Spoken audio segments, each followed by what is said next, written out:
နာနာလာအသက်16နှစ်အောက်မဖက်ရ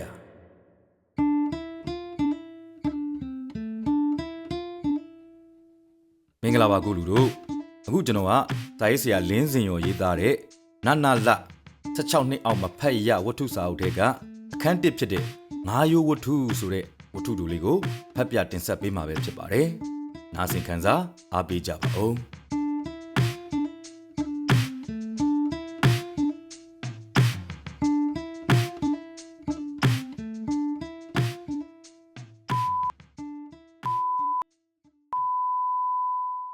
ခန်း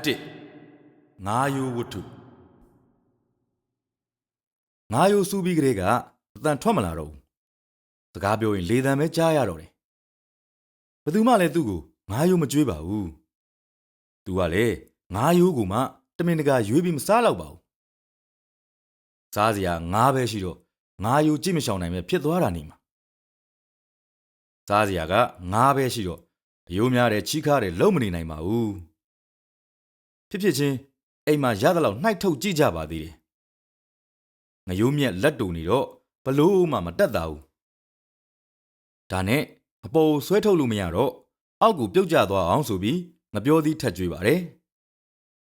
ငါးနဲ့ငှက်ဓာတ်တူနန်တူမိတ်ဖက်ယူပြီးနန်တူတက်ရင်ရမလားရေပေါ့အလုံးမဖြစ်ပါဘူး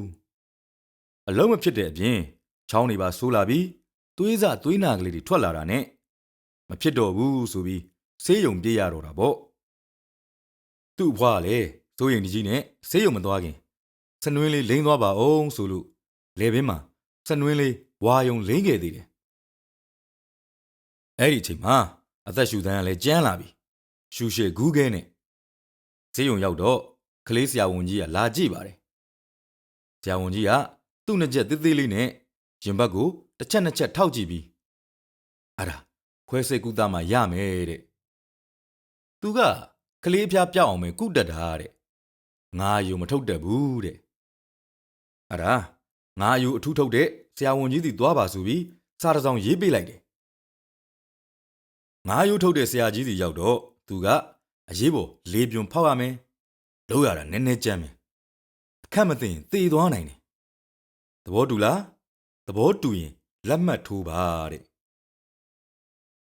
အသက်သေးသွားနိုင်တယ်ဆိုတော့လေအားလုံးခေါင်းချင်းရိုက်ပြီးတိုင်ပင်ရတော့တာပေါ့သူ့အမေကတော့အခုလေအစာစားနိုင်နေတာပဲအသံမထွက်လဲဘာဖြစ်လဲကြွားပြန်ခေါ်သွားမယ်ဆိုပြီးလုံနေတယ်ခွဲစိတ်ရင်တန်လန်သိနိုင်တယ်လို့ပြောတာကိုငါရိုးဆရာကြီးကထပ်ပြောသေးတယ်ဒီတိုင်းထားရင်လဲပိုးဝင်ပြီးသေသွားနိုင်တယ်တဲ့ထမိန်အနီထမိန်အပြာဆရာမတွေကလည်းခွဲစိတ်တဲ့နဲ့ကြာထားရင်မကောင်းဘူးဆိုပြီးဝိုင်းပြောကြတယ်အတ္တနဲ့နောက်ဆုံးခွဲစိတ်ဖို့သဘောတူလိုက်တယ်ဒီတိုင်းထားလဲသိနိုင်တယ်လို့ပြောတာကိုအတ္တနဲ့သွေးတွေဘာတွေစစ်ပြီးခလေးကိုခွဲစိတ်ကန်နဲ့ခေါ်သွားကြတယ်အဲ့ဒီအချိန်မှာပဲနေကင်းကြောင်တောင်ကြီးမိုးတွေရွာချလာလိုက်တာတော်တော်ကြာသွားတယ်မိုးဆဲသွားတဲ့အချိန်လောက်မှလေဘင်းမှာအပေါက်တစ်ပေါက်နဲ့သမီးလေးခွဲစိတ်ကန်တွေကပြန်ထွက်လာတယ်သမီးလို့ခေါ်တော့မျက်လုံးဖွင့်ကြည့်တယ်နေကောင်းလားဆိုတော့ခေါင်းခါပြတယ်စကားတော့မပြောနိုင်သေးဘူးသူ့လေဘင်းအပေါက်မှာတတ်ထားတဲ့ပစ္စည်းလေးကတော့အသက်ရှူလိုက်တိုင်းတရှူးရှူးနေဆရာကြီးလာကြည့်တော့သမီးလေးကအိပ်ပျော်နေပြီသူ့အမေကတော့မျက်ရည်လေးတဆန်းဆန်းနဲ့ဆရာကြီးကပြောတယ်အခုလောလောဆယ်မသေးအောင်အရေးပေါ်လေပြွန်ဖောက်ထားပေးတာတဲ့မှန်မြောင်းကြည့်တာအဆင်မပြေဘူးတဲ့လျှက်စစ်မီးကလည်းခဏခဏပြတ်နေတာတဲ့နောက်ဆုံးမှန်မြောင်းကြည့်တဲ့မီးလုံးမှာကျွန်းသွားတယ်မနှက်ပြန်ကြမှာသူ့ကိုယ်ပိုင်မှန်မြောင်းယူလာပြီးထပ်ကြည့်ပေးမယ်တဲ့အဲ့ဒါကြောင့်နေမှာနေကင်းကြောင်တောင်ကြီးမိုးတွေရုတ်တရက်ရွာချလာတာအကြောင်းပဲတတ်တော့မဟုတ်တော့ဘူးရဲ့လို့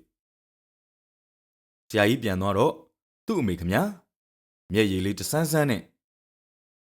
သမီးလေးရတော့အိပ်ပျော်နေတော့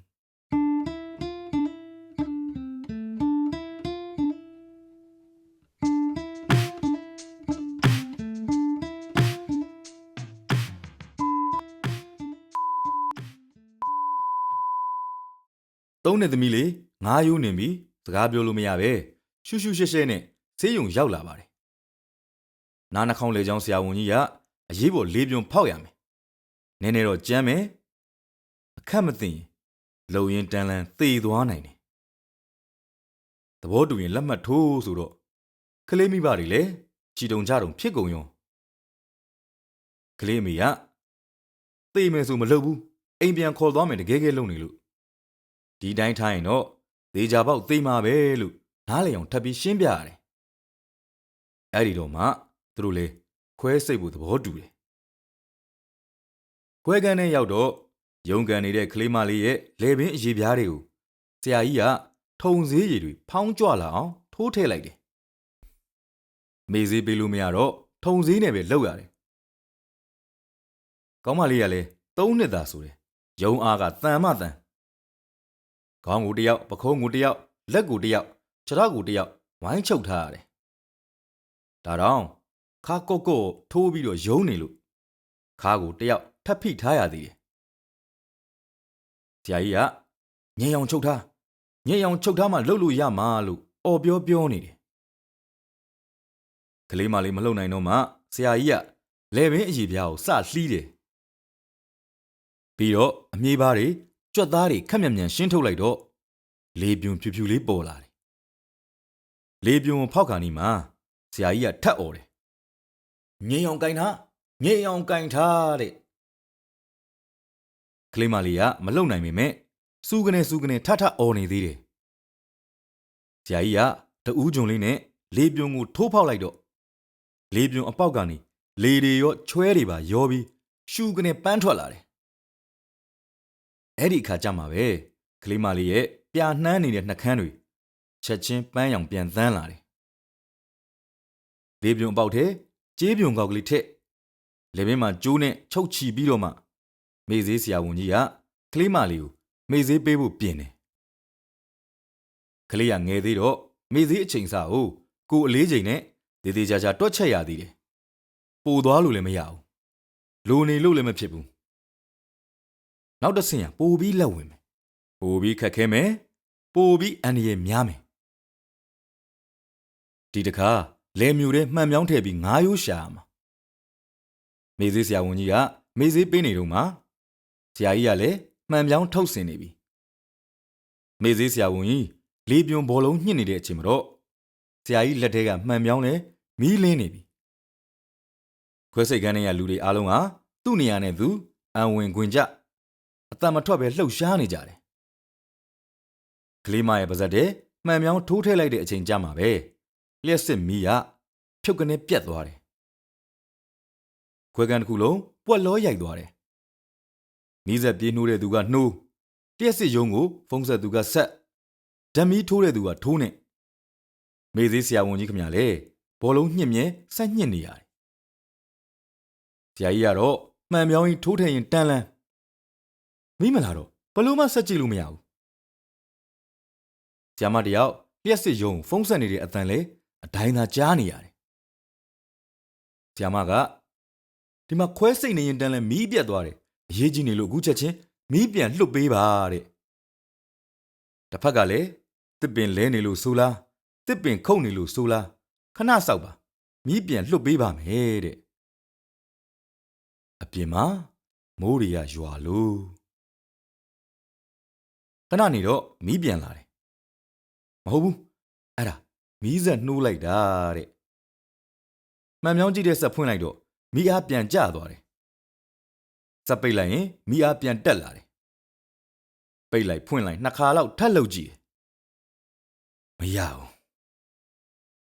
အပြင်မှာဓာတ်မှန်စက်ကြီးသုံးနေလို့တဲ့အဲ့ဒါနဲ့ဓာတ်မှန်မရိုက်ပါနဲ့ဦးအရေးကြီးနေလို့ပါဆိုပြီးထွက်ပြောခိုင်းရပြန်တယ်အဲ့ဒီအချိန်မှာကလေးမလေးလေမေဈေးပြေလာပြီးအင်းအဲနဲ့အတန်ထွက်လာပြန်တယ်မေဈေးဆရာဝန်ကြီးလေစိတ်မသက်မသာနဲ့မေဈေးထပ်ပေးရပြန်တယ်မကြခင်ကလေးမလေးလေပြန်ငြိမ်သွားတယ်မီးအားလည်းပြန်ငြိမ်သွားတယ်ဆရာကြီးလည်းမှန်ပြောင်းကြည့်ဖို့စက်ဖွင့်လိုက်တယ်ဝူးဆိုပြီးစက်လေတံထွက်လာတယ်ဒါပေမဲ့ မှန်ပြောင်းမိကလင်းမလာဘူးပလက်ကျိုးတွေတက်ထားတာများမှားနေလို့လားခုနကပဲလင်းနေသေးတယ်တဲ့ဆရာကြီးကပြောပြီးစက်ကိုပိတ်လိုက်ဖွင့်လိုက်ပြန်လုပ်တယ်စက်လေတံပဲထက်ထွက်လာတယ်မီးမလင်းဘူးနောက်3-4ခေါက်ထက်ဆန်းကြည့်တော့လေထူးမလာဘူးမီးလုံးကျွန်းသွားပြီနဲ့တူတယ်တဲ့အဲ့တော့ဆရာကြီးလေသူ့ရဲ့မှန်ပြောင်းပြန်ထုတ်ပြီးမေးစေးလေပြုံပိုက်ထည့်တဲ့အခါသုံးတဲ့မီးသီးပါတဲ့ကိရိယာလေးထည့်ကြည့်ပြန်တယ်မှန်ပြောင်းလောက်အလင်းရမကောင်းတော့အဆင်မပြေဘူးဆရာကြီးကစိတ်ကုန်တယ်လို့တခွန်းပြောပြီးကိရိယာလေးကိုပြန်ဆွဲထုတ်လိုက်တယ်ပြီးတော့ကနေတပ်ပြင်းတစ်ချက်ချလိုက်တယ်မနေ့ပြန်မှသူ့မှန်ပြောင်းဆက်ယူလာပြီးထပ်လုံမယ်တဲ့ဒီနေ့တော့ဘာလို့အဆင်ပြေမှာမဟုတ်တော့ဘူးတဲ့ပြောပြီးတော့ခွဲခန်းထဲကနေစိတ်ပြက်လက်ပြက်နဲ့ပြန်ထွက်သွားတယ်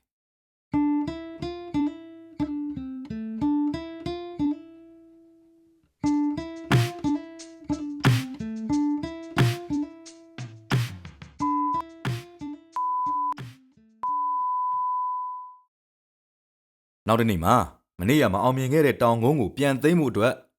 လက်နက်ကိရိယာအပြည့်စုံနဲ့ဆရာကြီးပြန်ရောက်လာတယ်ပြီးတော့ဆရာကြီးတို့အဖွဲ့ခွဲစိတ်ခန်းကိုခြိတက်ခဲ့ကြတယ်ဆရာကြီးကသူ့ကိရိယာတွေကိုတက်ဆင်နေရင်ကသူ့လက်ထောက်ကိုဘာပြီးရင်ဘာလုပ်ဆိုပြီးအနီးကပ်သင်ကြားနေတယ်မေးစေးဆရာဝန်ကြီးကကလေးမလေးကိုမေးစေးပေးပြီးတာနဲ့ဆရာကြီးက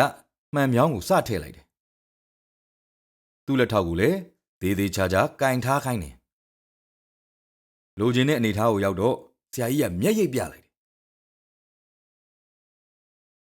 လက်ထောက်ကမှန်ပြောင်းပေါ်ကမူလီနှလုံးကိုခက်သွက်သွက်ကြက်ပေးလိုက်တယ်လေကြောင်းထဲမှာချွဲတွေပိတ်နေတော့မြင်ကွင်းရှင်းသွားအောင်ချွဲဆုပ်ဆက်နဲ့တရွှီရွှီစုပ်ထုတ်ရသေးတယ်မြင်ကွင်းရှင်းသွားတော့မှကနန်းလက်မလိုညှက်သေးသေးရှိရှိတစ်ချောင်းကိုလေကြောင်းထဲထိုးထည့်လိုက်တယ်မှန်ပြောင်းအပေါက်တဲ့ချောင်းကြည့်နေတဲ့ဆရာကြီးမျက်လုံးတွေတိတိသာသာအယောင်လက်လာတယ်ဆရာကြီးကညှက်ကို2ချက်3ချက်လောက်လှုပ်ရှားပြီးဆွဲထုတ်လိုက်တော့ညှက်ရဲ့ထိပ်မှာခရင်ကွာလိုပုံစံမျိုးခြုံမြနေတဲ့ငါးကြောရိုးကြီးတစ်ချောင်းတန်းလန်းပါလာတယ်ဝဲစိတ်ကန်းဆရာမက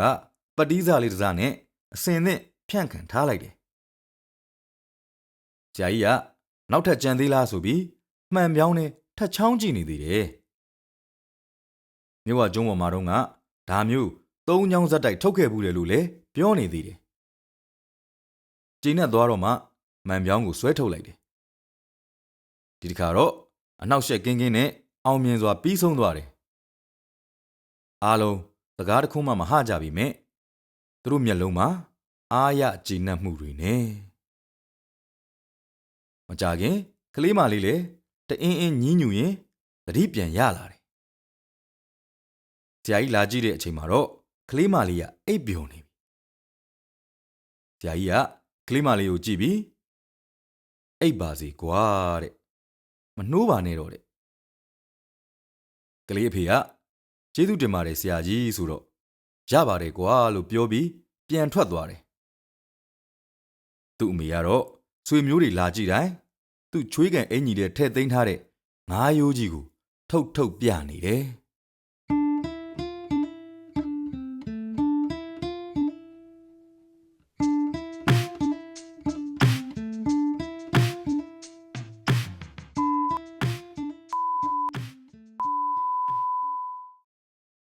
သမီးကငကြော်စားမယ်ဆိုတော့မေမေကသမီးကို9ကောင်ကြော်ကျွေးတယ်မေမေကနည်းနည်းချင်းဖဲ့ကျွေးနေတော့သမီးကစားလို့မဝဘူးအဲ့ဒါနဲ့မေမေလက်ထဲကငကြော်ပကံကိုဆွဲယူပြီးကို့ဘာသာကိုဖဲ့စားလိုက်တယ်တိုင်းစားရင်ငကြော်ကလေချောင်းထဲမှာနင်းနေတယ်မျိုးချလို့လည်းမရဘူးထွေးထုတ်လို့လည်းမရဘူးအဲ့ဒီမှာမေမေကသမီးကိုရေတစ်ခွက်ယူလာပေးပြီးတောက်ခိုင်းတယ်ရေတောက်လိုက်ရင်ကောင်းသွားမယ်တဲ့ဒါနဲ့သမီးလည်းရေတစ်ခွက်လုံးကုန်အောင်တောက်လိုက်တယ်ဒါပေမဲ့မေမေပြောသလိုမကောင်းသွားဘူးလေချောင်းထဲမှာ ငကြော်တုံးကြီးကနင်းနေတယ်စရွေးမြူချလိုက်တိုင်းအောင့်နေတယ်မမေကတတ်တာလားလို့မေးတော့သမီးကမတတ်တာဘူးလို့ပြန်ပြောတယ်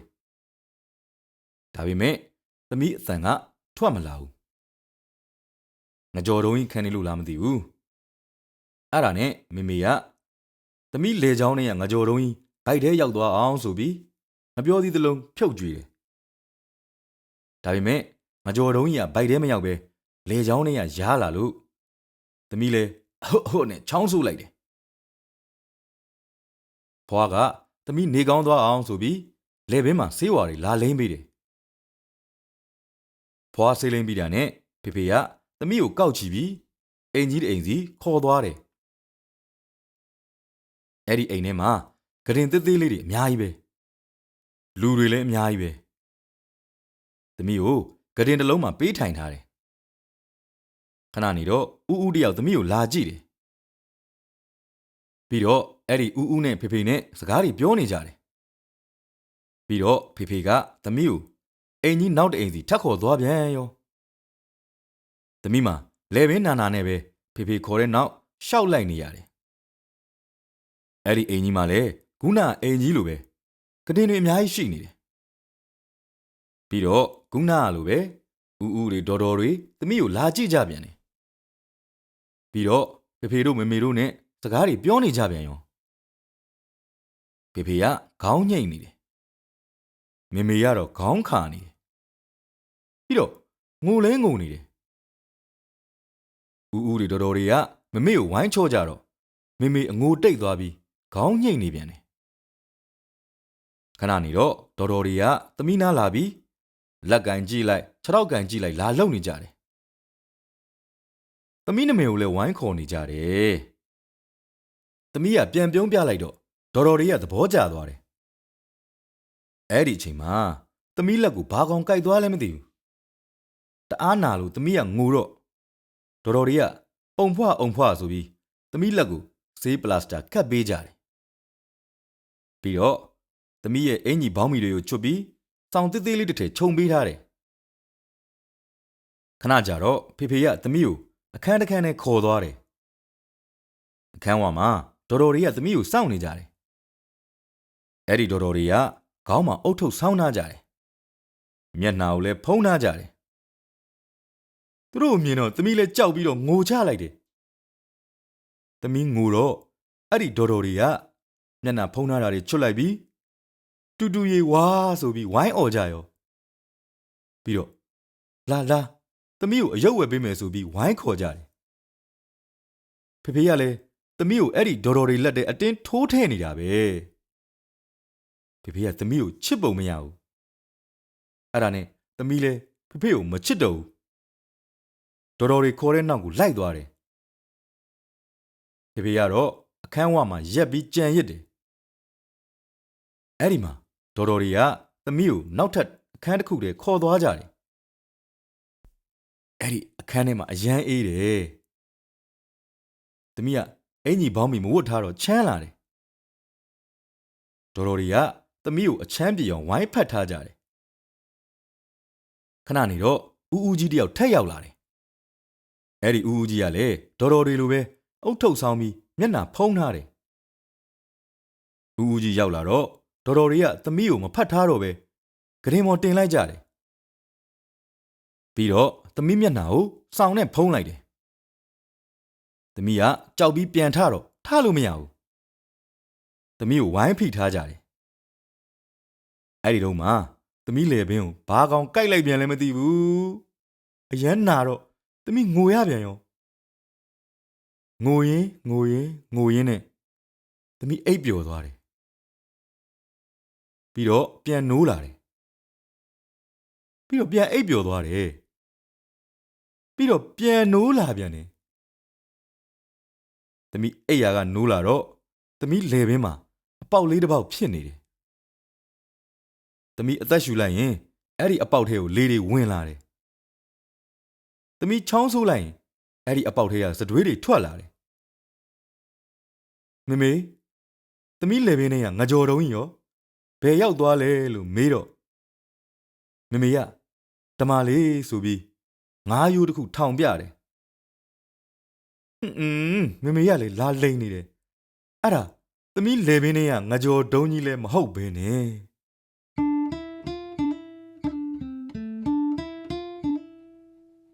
ဟုတ်ကဲ့ပါစာရေးဆရာလင်းစင်ရောရေးသားတဲ့နတ်နာလာဆိုတဲ့ဝတ္ထုစာအုပ်တွေကခန်းတစ်ဖြစ်တဲ့ငါးရိုးဝတ္ထုကိုကျွန်တော်ຫນွေလင်းဟန်ဖတ်ပြတင်ဆက်ပေးခဲ့တာပဲဖြစ်ပါတယ်။နောက်လာမယ့်အပိုင်းတွေကိုဆက်လက်ဆောင်မျှော်ရင်နားဆင်ခဲ့ကြတဲ့တယောက်ချင်းစီတိုင်းစိတ်ရှိအကြံကိုမှတွေ့လို့အိတ်စိတန်လိုရာပြည့်ကြပါစေ။ကျေးဇူးတင်ပါတယ်။